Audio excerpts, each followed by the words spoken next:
বন্ধুরা চলো আমরা আজকে একটা লাইভ ফিগার ড্রয়িং করি। তো ফিগারটার যে ড্রয়িং করব আজকে ড্রয়িংয়ে কিন্তু আমরা রিয়েল টাইমটা এখানে উপস্থাপন করার চেষ্টা করব, কেননা আমরা আজকে কাটাকাটি বা টানাটানি এসব কিছুই করব না। তোমরা অনেকেই জানতে চেয়েছো যে লাইভ টাইমটাই দেওয়ার জন্য। তো আজকে আমরা লাইভ টাইম কতটুকু সময় আমাদের লাগছে A4 সাইজ একটি পেপারে ড্রয়িং করার জন্য, সেই বিষয়টা কিন্তু আজকে উপস্থাপন করার চেষ্টা করছি। তো চলো আমরা শুরু করি। তো যথারীতি আমাদের সেই মাথা থেকে ড্রয়িংটা শুরু করতে হবে।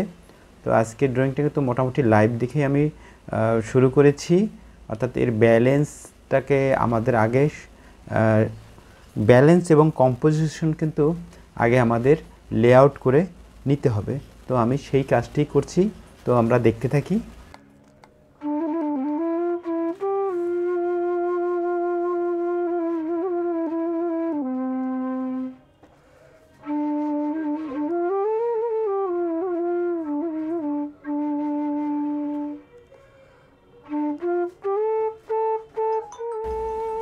এখানে কিন্তু স্লো কাজ করছি। বিষয়টা হচ্ছে আমরা কিন্তু এখানে কিন্তু কাটাকাটি বা স্পিড বাড়িয়ে দেওয়ার কোনো চেষ্টা করছি না, যে কারণে ফিগারটা স্লো মনে হতে পারে, কিন্তু এটাই সত্য। তোমরা যখন লাইভ ফিগার ড্রয়িং করবে তখন কিন্তু এভাবেই স্লো হবে। তো যাই হোক, আমরা কিন্তু এই ফিগারে কিন্তু ভঙ্গিমা, অর্থাৎ এটার যে প্রপোর্শন রয়েছে বা কী ভঙ্গিমায় রয়েছে সেটি কিন্তু শুরুতে আমরা উপস্থাপন করার চেষ্টা করছি। তো দেখতে দেখি যে ডান পায়ে কিন্তু ভর রয়েছে ফিগারের, আর ডান পায়ের পায়ের যে বা পাটা কিন্তু একটু ব্যান্ড করা, অর্থাৎ ভাঁজ করা রয়েছে। তো যাই হোক, আমরা এবারে ধীরে ধীরে কিন্তু আমরা ফিগারটাকে অবয়ব দেওয়ার চেষ্টা করছি। শুরুতে আমরা লাইন দিয়ে এটার ব্যালেন্স এবং প্রপোর্শন নিয়ে নিলাম। এবারে ধীরে ধীরে ডিটেলিংয়ের দিকে আমরা যেতে থাকব।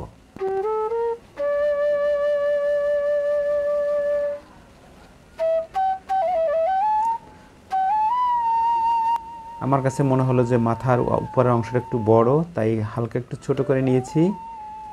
এরপর যে নিচের যে এই প্যাটের যে অংশটা, এই জায়গাটাকে থেকে আমরা ড্রয়িংটা ঠিক করে নিব।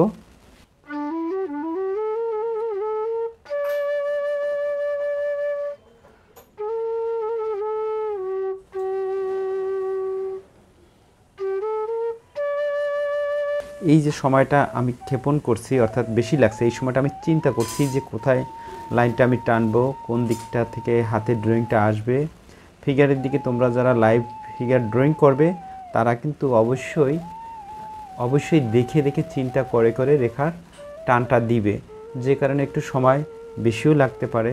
ভিডিওর ক্ষেত্রে তো দেখতে পাচ্ছ একটু সময় বেশি লাগছে।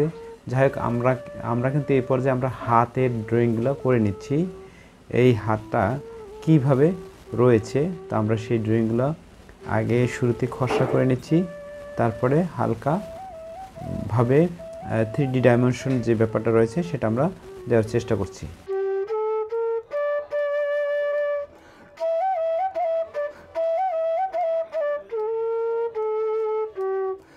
আমরা এখানে কিন্তু ড্রয়িং ঠিক করে নেওয়ার সুযোগ পাবো, কিন্তু যখন আমরা ফাইনাল লাইনে আমরা চলে যাব তখন কিন্তু আমরা এই ড্রয়িং ঠিক করে নিতে পারবো না। তাই এখানে এখনও আমি ঠিক পুরোটা ডার্ক আমি দিচ্ছি না, চেষ্টা করছি একটু হালকা ডার্ক লাইন টানার জন্য, কারণ এখন আমি হাতের বা ফিগারের যে স্ট্রাকচার রয়েছে সেটা কিন্তু থেকে আমরা বেরিয়ে এসে এখন পূর্ণাঙ্গ যে বিষয়টা রয়েছে সেটি কিন্তু দেওয়ার চেষ্টা করছি। আমার কাছে হাতের এই ডান হাতের বাহুটা বেশি মোটা হয়েছিল মনে হয়েছে, যখন আমি ফাইনাল রেখা টানছি তখন কিন্তু এটাকে একটু কমিয়ে দিয়েছি। যাই হোক, এখন আমরা পোর্ট্রেটের দিকে একটু নজর দেব। এখানে চুল রয়েছে, ভুরু রয়েছে, নাক, চোখ, এইগুলো এখন একটু দিয়ে নেব।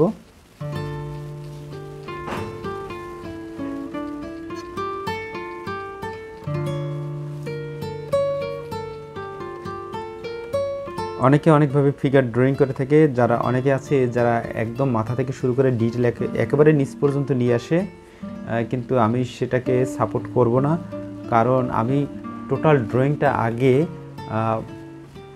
খসড়া করে নেব। সেক্ষেত্রে আমাকে বুঝতে পারবো যে আমার ফিগারটা খাটো হয়েছে কিনা, মাথাটা বড় হয়েছে কিনা, অথবা হাত বড় হয়ে গেছে কিনা ফেজের তুলনায় বা বডির তুলনায় বা মাথার তুলনায়, সেগুলো কিন্তু আমরা চিন্তা করতে পারবো বা বুঝতে পারবো যদি শুরুতেই একটা হালকা খসড়া করে নিই। তারপরে আমরা উপর থেকে শুরু করে আস্তে আস্তে ডিটেল করতে পারি।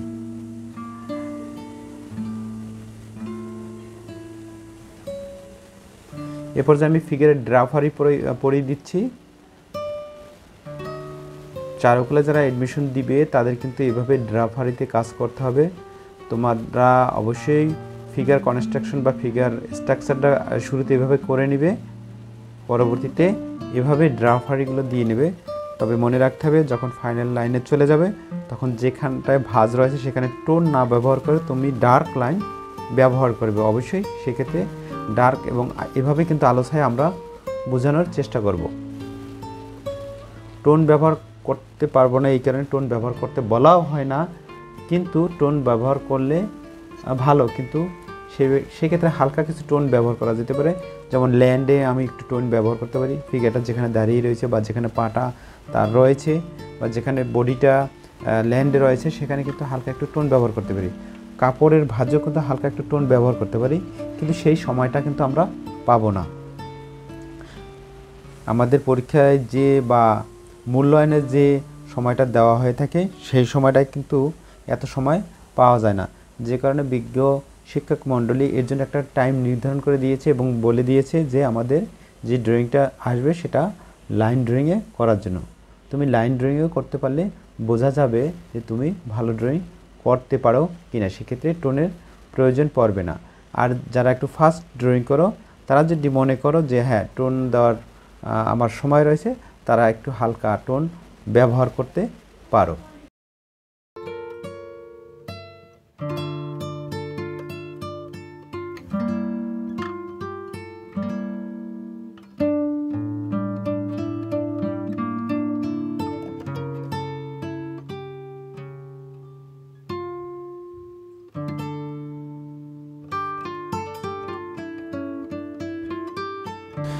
আমার কাছে মনে হয়েছে যে না, আমার ফিগারটা ঠিক আছে।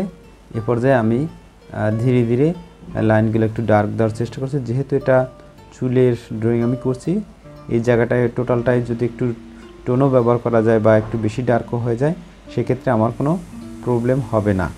তবে যখন বডির আমি কোনো জায়গাটায় আলো ছায়া দিব সেক্ষেত্রে একটু দেখে বুঝে শুনে রেখাগুলোর জন্য দেই।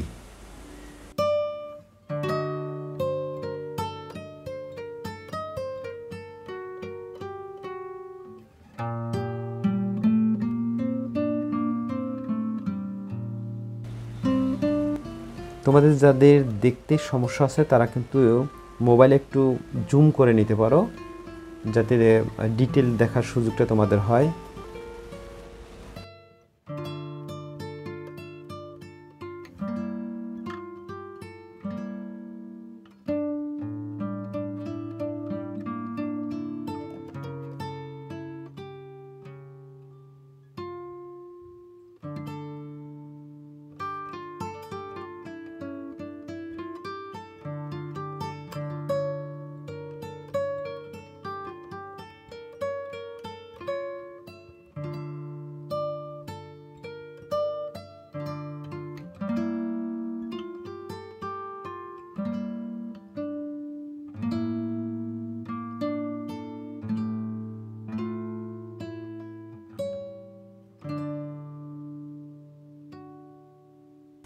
আমরা দেখতে পাচ্ছি যে আমরা খসড়ার উপরে ধীরে ধীরে আমরা ডিটেল করছি।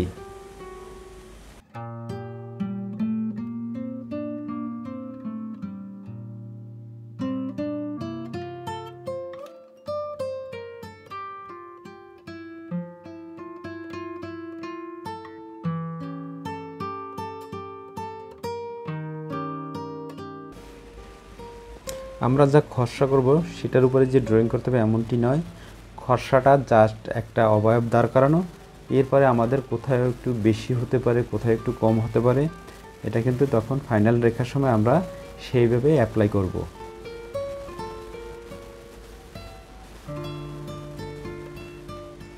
এখানে যে নাভির অংশটা আমরা দেখতে পেয়েছি যখন খসড়া করেছি তখন একটু উপরে ছিল, কিন্তু এখন আমার কাছে মনে হয়েছে না, এটা একটু নিচে দেওয়া দরকার, তাই আমি এইভাবে নিচে দিয়েছি।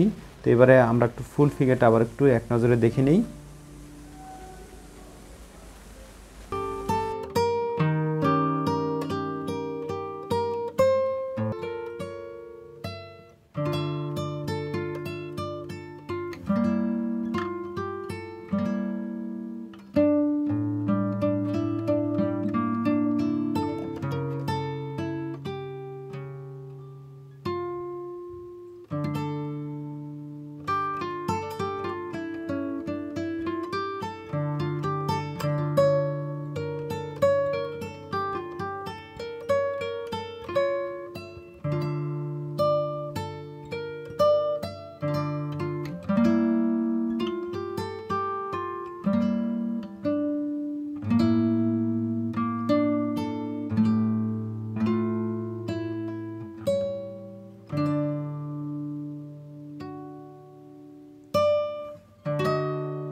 এই জায়গাটা আমাদের পেন্সিলের ডার্কটা বেশি হয়ে গেছে, যেখানে চোখটা কিন্তু এখানে চলে যাচ্ছে, তাই আমি একটু হালকা ইরেজ করে নিচ্ছি। ইরেজ করে আবার একটু ডার্কভাবে আমি পিছনের পাটা ভালো করে বুঝিয়ে দেওয়ার চেষ্টা করছি।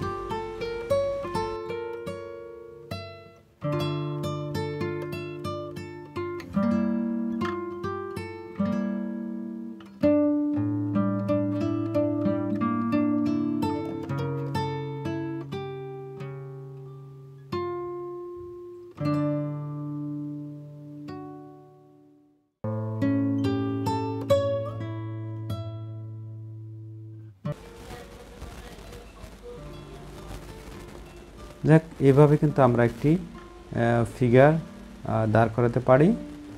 শেষের দিকটা আমরা একটু চোখের ডিটেলিং দেখে নিব, একটু ভালো করে। একটু শুরুতে আমরা তো খসড়া করেছিলাম, এখন এই জায়গাটায় আমরা একটু হালকা ডিটেল করে নিলাম, যাতে চোখটা প্রমিনেন্ট হয়, চোখটা যাতে যে কোনো ক্ষেত্রে ফিগারের জন্য চোখটা ভালো হয়, চোখ এবং নাক মুখ এগুলা। আর একটা কথা বলে রেখে, তোমরা হয়তো জানো, তারপরে বলছি, চারুকলা এডমিশন টেস্ট দেওয়ার ক্ষেত্রে কিন্তু পোর্ট্রেট মিলাতে হয় না। তোমার সামনে যে ফিগারটা দেওয়া থাকবে সেটার যে পোর্ট্রেট মিলতে হবে এমনটি কিন্তু নয়। আমি আবারও বলছি, পোর্ট্রেট মিলাতে হবে এমনটি নয়, বাট ফিগারটা ঠিক আছে কি না, চোখ কতটুকু ডিস্টেন্সে মাঝখানে ফাঁকা থাকবে, বা নাকটা কতটুকু হবে, মুখ সেই অনুযায়ী, এবং টোটাল ফেসটা যেন ঠিক থাকে, বা প্রপোর্শন কম্পোজিশন যেন ফিগারের ঠিক থাকে, যে মাথা অনুযায়ী যেন বডি হয়, এবং হাত যেন সেইভাবেই হয়, যেন বড় ছোট না হয়, কিন্তু পোর্ট্রেট এক্ষেত্রে মিলতে হবে না। বন্ধুরা, এই পর্যায়ে আমি আবার একটু দেখিয়ে দিচ্ছি যে এই ফিগারটার ব্যালেন্সটা আমি কিভাবে নিয়েছি। তোমরা যারা খসড়া করবে তারা কিন্তু এভাবে একটু দেখে নিতে পারো। আমি আবার একটু খসড়া করে দেখিয়ে দিচ্ছি যে এই ফিগারটা আমি শুরুতে স্টাডিটি কীভাবে করেছি। এভাবে যদি তোমরা খসড়া করে নাও, তবে কিন্তু ভালো একটা ফিগার তোমরা, এই যে কম্পোজিশন আর প্রপোর্শনের কথা বলতেছি, এটাই কিন্তু এই ড্রয়িং করে দিচ্ছি যে কম্পোজিশন কী। কম্পোজিশন একটা ফিগারের যে এই পেজের ভিতরে কতটুকু জুড়ে থাকবে সেটা কিন্তু আমি এখানে দেখানোর চেষ্টা করছি। আর তোমরা যারা পরীক্ষায় আসবে তারা কিন্তু এই কাগজটা লম্বালম্বি করে নেবে, ভার্টিক্যাল করে নেবে, আর এভাবে কিন্তু এই আড়াআড়ি কিন্তু আঁকবে না, কারণ এখানে আমি ভিডিও করার স্বার্থে কিন্তু এভাবে আমি করছি। তোমরা যারা করবে তারা লম্বা করে নেবে। এই হলো ব্যালেন্স। আমার ফিগারটা ডান পায়ে ভর করে আছে, আর বাঁ পায়ে এটা জাস্ট সাপোর্ট হিসেবে রয়েছে।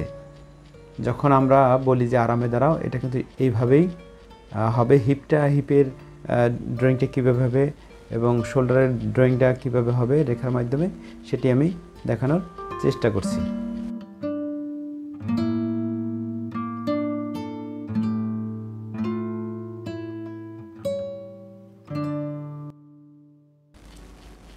এই হলো প্রপোর্শন এবং কম্পোজিশন বা ফিগার ব্যালেন্স। এটা থাকতেই হবে যদি ভালো নাম্বার পেতে চাও, তাহলে এই বিষয়টা তোমরা অবশ্যই খেয়াল করবে। এই পর্যায়ে আমি একটু ড্রয়িং করে দিচ্ছি, একটা হাত জাস্ট একটু আশেপাশে যদি এইভাবে ড্রয়িং থাকে না, তাহলে কিন্তু পরীক্ষায় ভালো নাম্বার পাওয়া যায়। যে আমি হাতটা কীভাবে আঁকলাম, আমি এটা পরীক্ষক বা এক্সামিনারের কাছে উপস্থাপন করলাম যে আমি আমার হাতটা কিন্তু এইভাবে আমি গ্রামাটিক্যাল ফলো করে আমি কিন্তু এই ড্রয়িংটা করেছি, যে এতটুকুর ভিতরে আমার আঙ্গুলগুলো থাকলো, আর এভাবে আমার হাতের ড্রয়িংটা কিন্তু আমি এখানে কিন্তু একটু পার্সপেক্টিভের কাজ ব্যবহার করা হয়েছে, যেহেতু হাতটা একটু সামনে থেকে রয়েছে। যাই হোক, এইভাবে কিন্তু কিছু ড্রয়িং আমরা ফিগার ড্রয়িং করার আশেপাশে আমরা একটু করে নিতে পারি, তাহলে কিন্তু একটু বেশি নাম্বার পাওয়া যায়। তো ভিডিওটি দেখার জন্য সকলকে অনেক অনেক ধন্যবাদ।